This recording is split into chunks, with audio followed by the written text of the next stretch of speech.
સૌને મારા નમસ્કાર.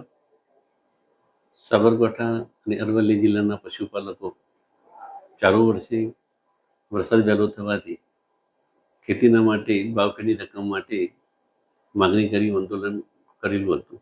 એના અનુસંધાને નિયામક મંડળે ખેડૂતોની મદદ કરવા માટે 960 પ્રમાણે પ્રોવિઝન ભાવ ચૂકવી આપેલ છે 11મી તારીખે.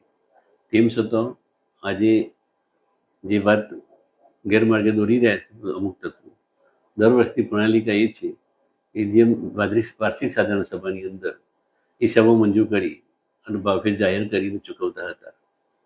તેમ છતાં એમની માગણીને ધ્યાને લઈ કલેક્ટર સાહેબશ્રીના પત્ર પ્રમાણે અંશત રકમ સાબરડીએ 960 પ્રમાણે ચૂકવી આપેલ છે અને વધઘટની રકમ એજીએમની અંદર નક્કી ભાવ જાહેર કરી અને વધઘટની રકમ ચૂકવવા માટે પણ પરિપત્ર કરેલ છે.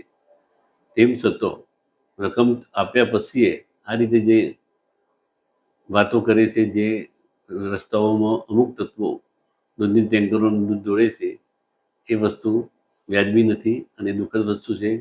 સર્વે પશુપાલકોના હિતને નુકસાન થઈ રહ્યું છે. આવું નુકસાન ના થાય એ દરેક ભાઈઓ જોવા માટે નમ્ર વિનંતી છે.